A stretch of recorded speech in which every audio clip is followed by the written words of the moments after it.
Ceci est une image satellite prise en 2006. L'Euphrate, la plus longue rivière de l'Asie.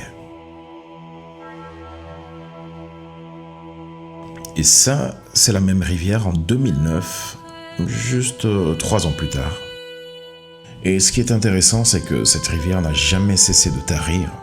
Mais ce n'est pas le plus surprenant. Ce qui surprend le plus, c'est que, selon les prédictions des Saintes Écritures, la rivière Euphrate est destinée à être frappée d'une grande sécheresse. Et supposément dans les derniers jours. Mais il s'avère que nous sommes dans les derniers jours. Et devant vos yeux, vous avez les images de la rivière Euphrate en train de sécher à une vitesse extraordinaire.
Et alors, frères et sœurs, et n'en déplaise à certains, la Bible n'est rien d'autre que la parole de Dieu. Le 6e ange versa sa coupe sur le grand fleuve, l'Euphrate, et son eau tarit, afin que le chemin des rois venant de l'Orient fût préparé. Ben voilà, c'est clair, c'est absolument clair. Alors, ce qui est intéressant avec ce texte, c'est que, nous sommes sur Apocalypse chapitre 16, précisément au verset 12. Le sixième, on parle du 6e ange, qui détient la coupe de la colère de Dieu et qui la déverse sur le grand fleuve, ce fleuve de l'Euphrate, qui sous nos yeux est en train de sécher. Et en fait, c'est intéressant parce que cette information est libre d'accès. N'importe qui peut aller vérifier. Alors, si l'Euphrate est réellement en train de sécher, cela voudrait simplement dire que le 6e ange, avec le 6e sceau, est déjà passé à l'action. Déjà. Et cela voudrait dire que les sceaux précédents, c'est-à-dire le premier ange, le second, le 3e, le 4e, le 5e, sont tous passés à l'action. Parce qu'en fait, le Seigneur m'a révélé certaines choses, certaines compréhensions sur ce texte.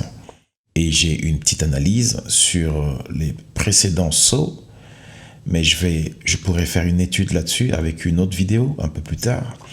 Mais pour le moment, j'aimerais bien attirer votre attention sur le 6e sceau. Regardez ce qui se passe ici. Il y a quelque chose d'intéressant. Le 6e, c'est-à-dire qu'on n'est pas très loin du 7e ici. Le 6e sceau a déjà été ordonné. Ok, ça veut dire qu'on n'est pas très loin du 7e sceau. Pas très loin. Ok, on est à 2 doigts. On est à un pas en fait. Un pas. Entre le 6e et le 7e sceau, il n'y a qu'un pas. Ok, mais quand je lis sur la version anglaise, ici, c'est toujours le même chapitre, c'est juste la version anglaise. On est sur Bible Hub. Regardez ce qui se passe entre le verset 12 et le verset 17, c'est-à-dire les 2 sceaux, le 6e et le 7e sceau. Remarquez le verset 15. La parole de Dieu est marquée en rouge. Voici, et je traduis, ça dit expressement, voici, je viens comme un voleur, heureux celui qui reste éveillé et qui garde ses vêtements. Stays awake and remains clothed. C'est-à-dire celui qui reste éveillé et qui garde ses vêtements pour pas que sa nudité soit révélée et qu'il soit honteusement exposé. C'est ce que ça dit. La version française est là. Voici, je viens comme un voleur, etc. Alors, ce qui est intéressant, c'est que ce passage se localise précisément entre le 6e et le 7e sceau. Posez-vous la question, est-ce que c'est juste un hasard, c'est juste placé comme ça, de manière aléatoire? Ben non. Non, Dieu ne fait pas les choses au hasard. Et le message, en fait, ici, c'est un message crypté, expressément par le Seigneur.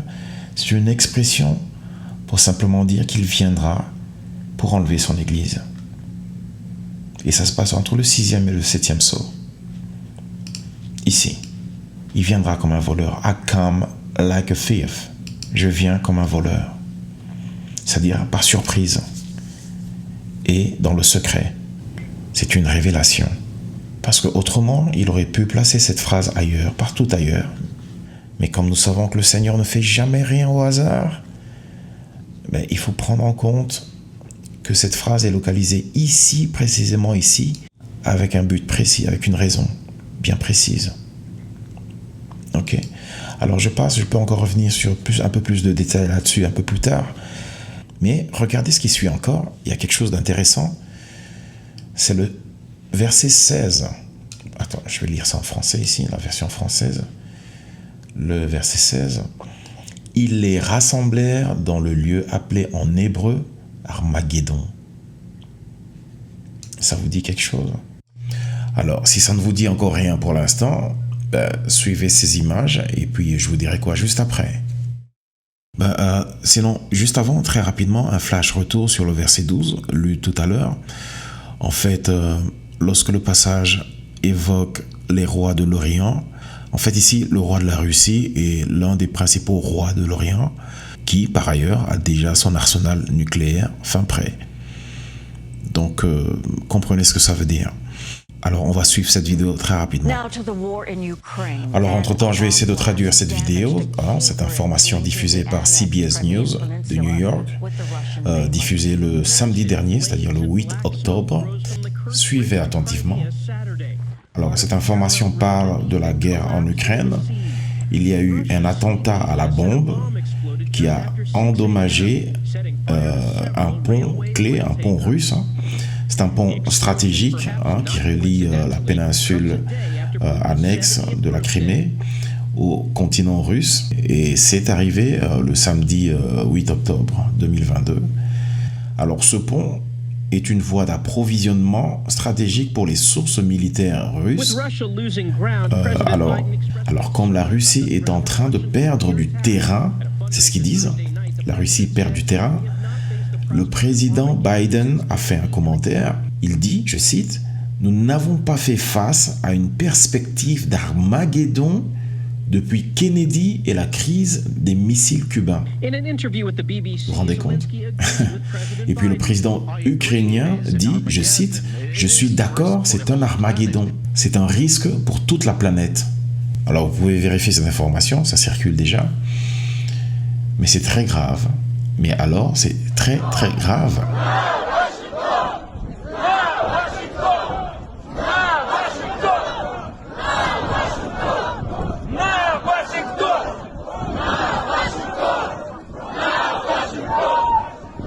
We ain't here to play games with you, Amalek. We here to throw chains all around your neck. Y'all done wrote a check, your ass ain't ready cash just yet. After we done with y'all, the Ishmael and him is next. Yeah, how about Hashem, we reverence the Lord. We your battle axe and your weapons of war. The 12 tribes we got next and demand respect. Coming with a sword cause it's war on Amalek. All lives step in the door. Je pense qu'avec tout ça, il y a lieu forcément de se poser beaucoup de questions. En tout cas, se poser les bonnes questions. Je vais essayer de revenir sur la Bible, mais cette fois sur le chapitre 9, verset 13. Il est écrit « Le 6e ange sonna de la trompette, et j'entendis une voix venant des 4 cornes de l'autel d'or qui est devant Dieu, et disant au 6e ange qui avait la trompette, délie les 4 anges qui sont liés sur le grand fleuve d'Euphrate. Encore le fleuve Euphrate. Alors il y a une petite vidéo que j'ai annexée sur cette vidéo, elle se trouve à la fin. Vous irez vérifier, attendez jusqu'à la fin. Alors je sais pas, je sais rien affirmer là-dessus, je sais pas dire si c'est vrai ou c'est faux. Vous allez suivre vous-même et vous en faire une idée, ok? Alors il y a pas mal de mystères, hein. Je ne peux pas me prononcer avec une parfaite certitude, mais j'essaie simplement d'attirer votre attention et que nous soyons prêts parce qu'il va se passer beaucoup de choses. Je vous exhorte à vous attacher au Seigneur et bien entendu d'exhorter nos amis, nos proches et si possible les inconnus parce qu'il va se passer des choses dans les mois qui suivent. Okay? Ceux qui n'ont pas encore donné leur vie à Christ, qu'ils le fassent. Il y a encore du temps, mais très peu de temps. Combien de temps il nous reste? Ça, j'en ai aucune idée, mais en tout cas, c'est très très peu de temps. Très peu de temps. Alors, je vous laisse avec cette vidéo. Posez-vous les bonnes questions et restez attachés au Christ. Amen.